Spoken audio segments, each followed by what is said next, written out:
guys, so I'm back here again with another video, and this time I have Roxy with me on the table, and today we're going to talk about her key points and facts so far.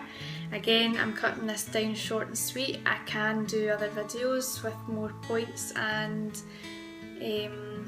information, so there is a lot about them and I don't want to have it all in the one video as it would be too long. So Roxy is a Shih Tzu.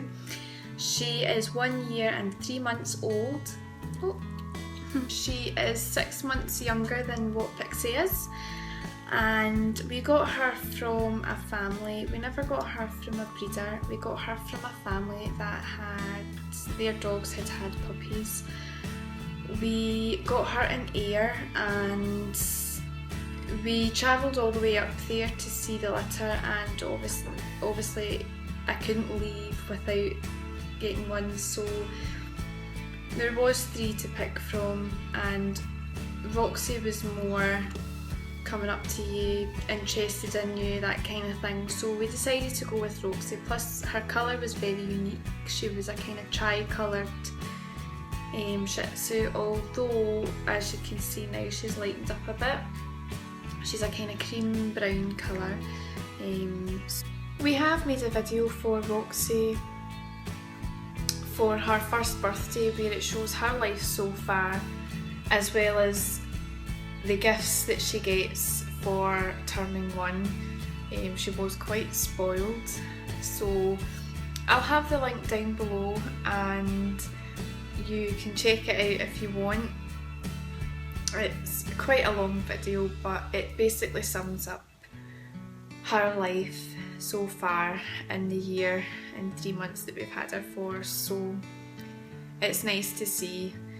At the moment she weighs 6.7 kilograms, which is about 14.7 pounds. She previously weighed 7.2 kilograms and she wasn't even a year old at this point. This was when she was under a year.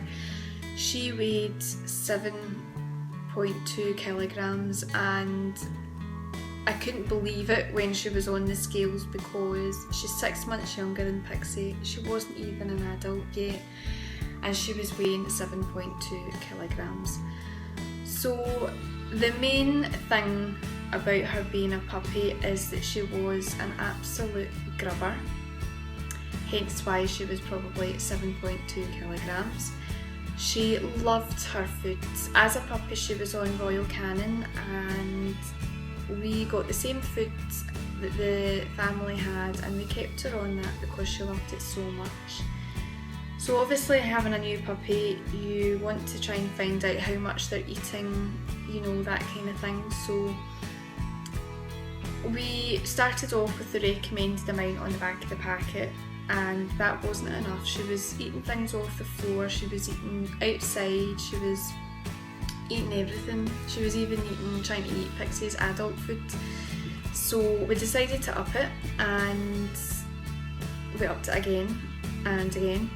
So we had gave her more than the guideline amount and she was still looking for more food. So we ended up having to increase it again, so she was maybe getting a quarter more of what she should have been getting and she scoffed it. It was nowhere to be seen.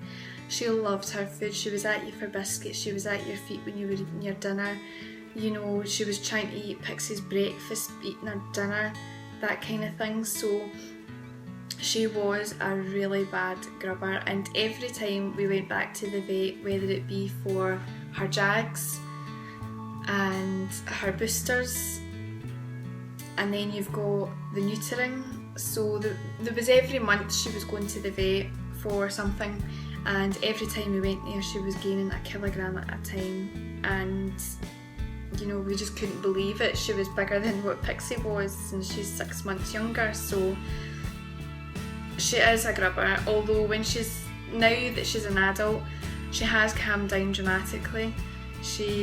We're back down to the adult foods obviously, and we are at the guidelined amount, and that's probably just under because they don't eat it all. So they are still eating and they still get the odd treat in between, so she's calmed down that way, thank goodness, otherwise I would have ended up getting the light foods for an overweight dog. So she loved her foods. Again, as a puppy, she was more of a loner. She didn't want picked up, she didn't want handled, she didn't want cuddled. She just wanted to be left alone to do her own thing. She didn't play that much either. She kind of rolled on the floor with Pixie and the two of them played together, but toys wise she didn't bother. She was more on her own. And she was a very nervous dog. Any loud noises, that kind of thing, she jumped, and you know, picking her up, she just went all stiff and she wouldn't relax. So she's very nervous. She still is a bit of a nervous dog, although she has become a wee bit more cuddlier since she got older, but she still will not tolerate lying on you for a good 10-15 minutes. She's probably on you for about 5 minutes and then she's wanting off again. So complete opposite to what Pixie is. Again, a few instances when she was younger, she went through a stage, and it's not teething, she went through a stage of chewing, and she still does go through stages of chewing. We're trying to nip that in the bud. We think it's to do partly with separation anxiety. Her teeth, as a puppy, she retained a lot of her teeth as a puppy, and when she got neutered she had to get quite a few removed because the adult ones were growing in under and to the side. So that would have caused problems later on in her life. So we got them removed while she was under anaesthetic getting neutered, and I think the vet had took out about 7 or 8 teeth, and that didn't cure the problem. We thought it was teething to start off with, but then our adult teeth grew in, and she does have bigger teeth than what Pixie has, and her teeth at the front aren't sitting straight, they're sitting more kind of one in front and the next one's behind and then the other one's in front, so it kind of goes like that. And I don't know if it's just uncomfortable for her, or I don't know, but we did notice that she was chewing near exit points, and it was only when we were out she was chewing. So first of all, she started on the skirting board and she chewed the paint off of that, and she chewed some wood off of that, and then she moved on to the carpet and ripped chunks out of that. And we did have the chew stopper spray from when Pixie was chewing, so we sprayed, but it didn't stop her. And then we noticed that she was moving on to the corner of a couch just underneath. I don't know why, because we emptied the buckets of toys. They've got loads of chew toys, they've got loads of things, but it's only when we're out the house, and even when I leave the room and they stay in the room, she's whining to know where I am, and she's crying. If I'm lying on the bed and she's on the floor, she's crying because she wants up to lie. She just wants to know that I'm there. Although she's not a snuggly dog, she just wants to know that I'm there, and I think that plays a big part on her chewing, the fact that I'm not there, and she feels uncomfortable and she chews, she's nervous, she chews. So she hasn't done that in a long time. We have put things in place so that she doesn't chew those areas. We've sat our wooden drawers just behind us, or behind Roxy there, to stop the place where she was chewing the carpet, and we do move their bed over to the place where she chewed the other side of the carpet. So we'll wait and see. I'm back at work this week off of my holiday, so we'll wait and see what gets chewed this week. She has had a lump on her paw, which thankfully has disappeared, thank goodness, because that would have been over £400 to get rid of. we had took her to the beach and we had took her to Largs and we took her to Troon, and they had went on lots of walks that week. It was months ago, this was the start of the year, and she developed this lump in between her paw pads and it was very sore for her. We would take her out the back door to go to the toilet, and we do have stones out there, and every time she stood on them she did cry and yelp out in pain. So it got to the stage that it wasn't going down, it wasn't clearing, it was getting very pinky red, it wasn't getting pale. So we took her to the vet and he didn't really know what it was. He had offered us anti-inflammatory paste to put on it and painkillers, and we were to review it again, I think it was about 2 or 3 weeks or something, and with the possibility of, you know, having an operation to get it removed if it still bothered her. So the couple of weeks had went by, we took her back to go and see a different vet, the different vet man that was on that day, and he suggested it was like a skin growth, like what we would get when we get warts and stuff. So we were told just to keep an eye on it and continue using the paste and continue using the paste for another couple of weeks. The painkillers was just to be discarded because she wasn't really crying out in any pain anymore, and to give it time just to heal. He says usually these things go down within 3 to 6 months, and if it doesn't go down after there or she's still in pain with it, then we would need to look about getting it removed. But he did quote us about over £400 to get it done. Because it's a lump, they need to be very, very careful, you know, what it is. It could be malignant, it could be a tumour, it could be an abscess, it could be anything. So they would have to do all the diagnostic tests, which meant, you know, ching ching, there's your money right there. And thank goodness we didn't have to go down that road, and the swellings went down, the lump is completely away, and I'm just so thankful that she's not in any pain anymore. So that was the kind of main problem we've had with her. Quite a worrying time because it was in her foot as well, you know. So that is her. Also, she likes to back other dogs, every dog in the park when we go a walk, dogs that she can't get to, and I don't know where it came from.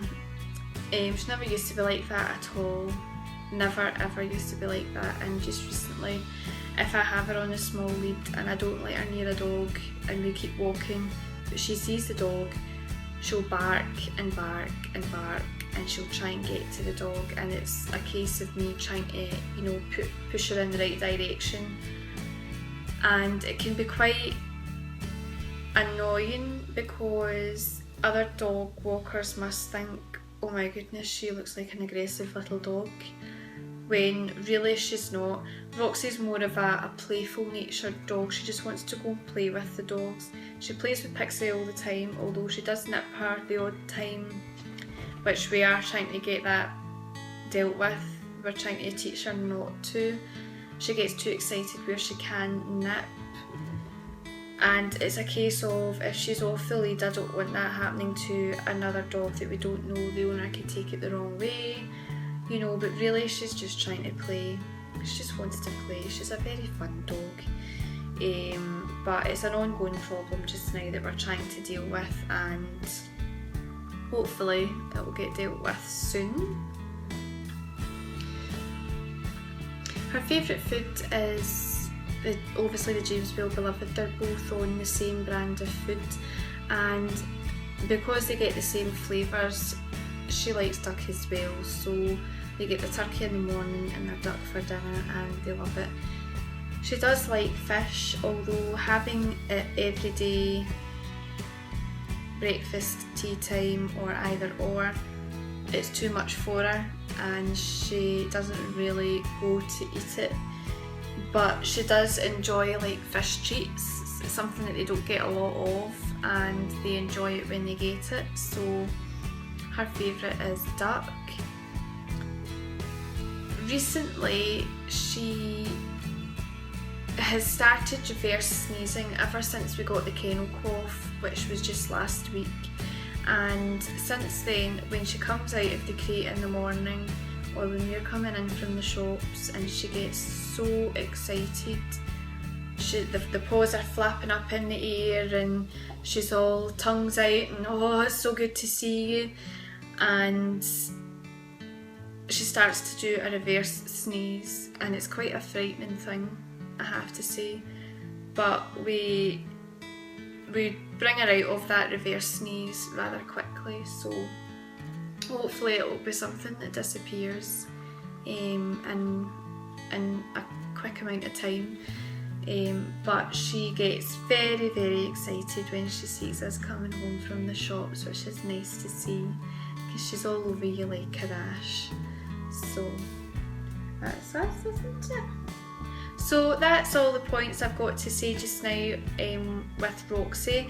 I will have another video where I'll post it up and there'll be a wee bit more about her. I just wanted to keep it, you know, short and sweet to start off with, and there will be more points I can talk about. You will be able to see us on Instagram, Twitter, Tumblr, Facebook, you know, all the links are down below, so don't be afraid to go and have a wee look. We also have our website, which we have just recently updated and revamped a bit, I would say. We've redone the background, so we've changed a few things on that, and I'll be posting quite a few things up there this week, so go and have a wee look, let me know what you think, leave us a comment, subscribe, you know, we'd love to hear from you, and that's it. So we'll see you guys later, bye!